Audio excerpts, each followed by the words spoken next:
Ayaw ko ina Joseph Cagas nga ang tanan nga giistorya ni Kapitan Oscar Dudong Bukol Jr. Puro mga propaganda. Lus-lus nimo, hiwiya ka. Unsa lang ka sa una, so wala pa ka na mayor.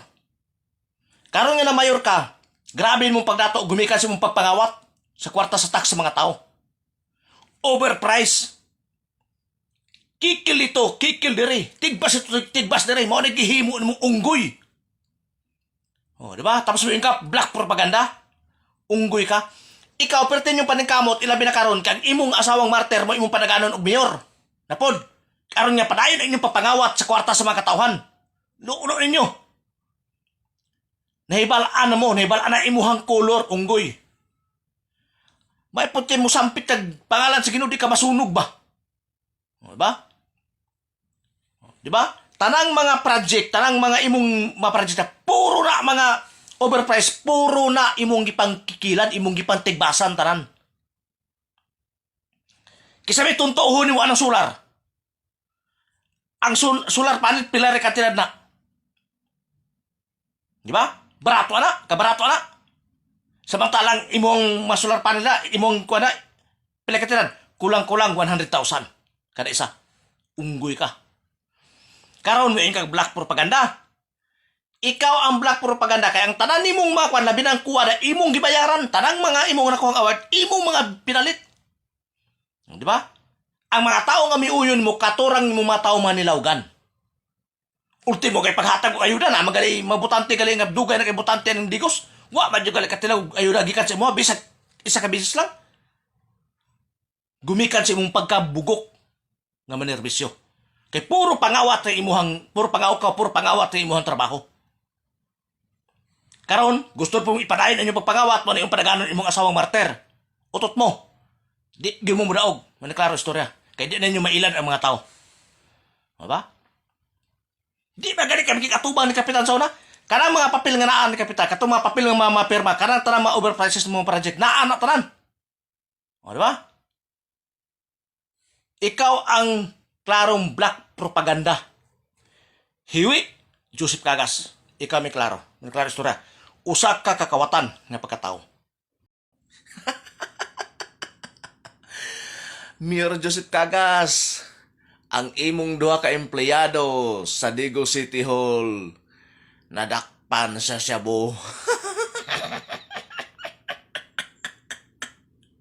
Wa na laing gikaon, loy. Aso na lang. Oh, karon klaro na kayo. Mga lods ha, duha ka empleyado sa Digo City, mga lods. Tao ni Joseph Cagas. Nadakpan sa papahiot, sa druga, sa Digo City.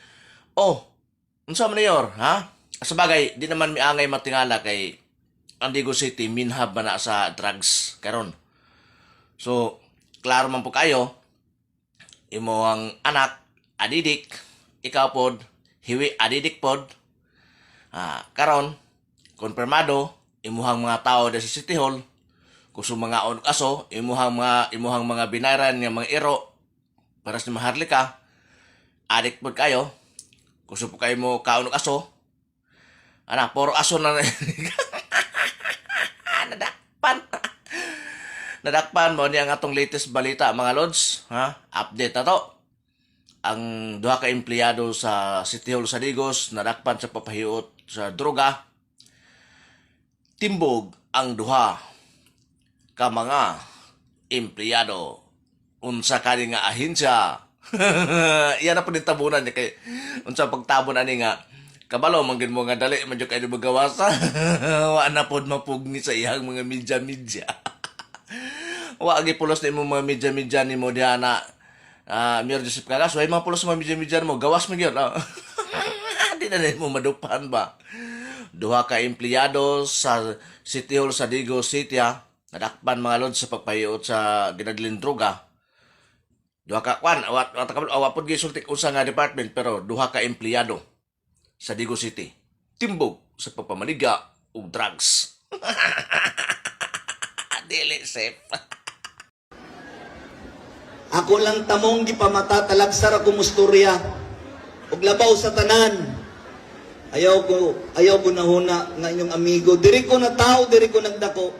Nasakitan kayo ko sa mga istorya nga binuang batok nako. Apan limpyo kong konsinsa kaila mo nako. No? Dili ko muhimog mga butang nga makadaot sa kuha.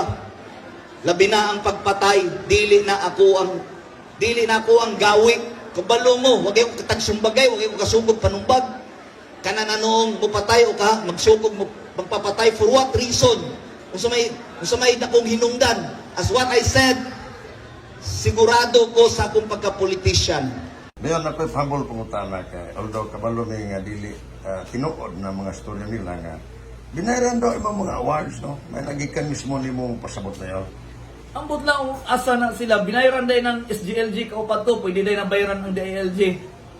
Binayaran day ng number 89 ang Digos kaniadto karon nahimong number 2 sa Tibuok Pilipinas. Pwede din ako na bayaran ng Department of Trade and Industry. Pwede din ako nang bayaran ng National Economic Development Authority. Kanang Subay Bayani Award nga gikan pud sa DILG. Pwede din ako nang bayaran ng Department of Interior and Local Government para ako anang makuha. Og kanang gitawag nga Subay Bayani no gikas DILG binayaran day na kanang beyond compliant beyond what is normal and what is expected nga compliance beyond ordinary compliance or gitawag nato nga full compliance pasabot nako sa NDR RMC sa atong Gawad Kalasag Award binayaran day na. The rest of the awards from the private wala man ko ni duol ana nakita man na nila sa summary nila tanan binayaran na itong Pinoy history nga kita ang number 8 most progressive city. Binayaran na itong nahimutang top performing city nga gibase man na nila sa mga awards nato gikan sa award government award recognizing body. Nakakap up ng mga private award-winning bodies, wala man po na sila nga, although wala na po sila bayre, nag-research lang po na sila sa mga performance o sa mga accomplishment sa mga matag lungsod, munisipyo o syudad, highly urbanized o component city. Naana sila yung mga gifalo, nga mga basihanan nga nung matagaan ka o pasidungog. Binayaran din ng PALGA nga mga Philippine Association of Local Government Accountants nga nahimutang excellence and outstanding and excellent in governance and leadership. Binayaran din ng Lingkod Bayan Award nga dugay naman na nag-exist. Binayaran din ng gitawag nato nga naibag-o karon Top Asian Award nga 15 ka tuig na po nang nag-exist. Binayaran din ng gitawag natong SMI nga utropod kanabi tong top brands quality na 25 years nang nag-exist.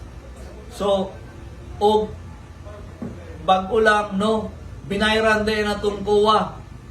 Gibayaran din ng COA nga mohatag og unmodified opinion kabahin sa pagdumala nga mayong pagdumala sa kwarta sa syudad walay binuang o regular o walay anomalya. So kamalay pasabot ug adunay mga magsurang-surang ninyo, I don't have time for them. My time is devoted for my remaining works as mayor of Digo City. Ako na siguro ninyo nga ang duha ka tuig makaingon jud mo, uy hala duha ka tuig tunga lang na. So sa mga detractors po na wala kabalo na gumingon dayon mo, nilihok lang si Mayor, hala, kaingon jud ko pataka lang jud mo nang kamong mga tawhana mo, kamoy makapahuyang sa usa ka komunidad ug usa ka nasod. Nganuman ang tawo nga nagtrabaho sa 2019 tungod sa inyong bias, tungod sa inyong pabor-pabor nga huna-huna, karon nang ninyo nakita ning ako ang mga paningkamot, pasabot ana nagpakabuta bungol mo o ang inyong huna-huna bias kayo mo sa taong nagbayad ba ninyo o sa taong nga inyong gituhuan nga inyong gi-idolize nga o atuan ng itapad good bisig kinsa pa man ani ako maingon na lang yung kuanin karon because of the awards that I am receiving that Digo City is receiving that the accomplishments that Digos are enjoying. Mangutana na lang ko ninyo, those who want to challenge my leadership and my administration,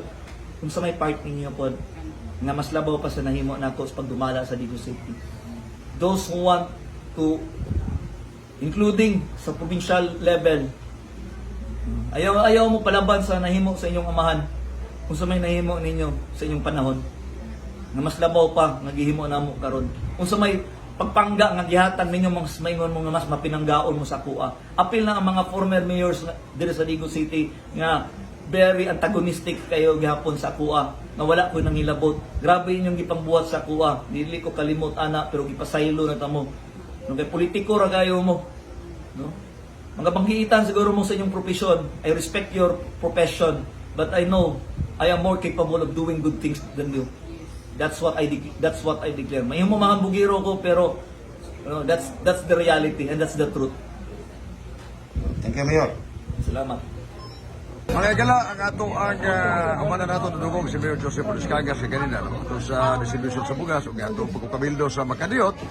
Ato ang pangutanon si Kap Pedro Roa Jr. Mga gala, kung sa iyahang mga kanpon isulti bahin sa pagpangga nga gihimo ni Mayor Joseph Oniscaga sa Maragay. Kapitan Bubong Roa Jr. Sir, imong panahon. Mayong ogto kanimo pare bong Tagalog no.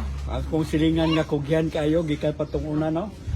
Ang akong mensahe agi sa pagsugod katong agi mga bulan nagpasalamat gyud kog dako sa atong mayor sa siyudad sa Digos kay tungod sa government on wheels nga gipagayon diri sa among barangay ubay-ubay gyud nga katawhan ang nakabenepisyo ni ani labi na katong may mga diferensya sa lawas, labi na sa mga nanginanglan o may mga problema sa ilang panimalay o mga parte po sa mga hayop, ibot sa ngipon o tuli na pahigayon katong panahon na. So dako kay pasalamat ang taga Barangay Dulangan. Nanawagan ko sa mga media diha sa Pikas na moabot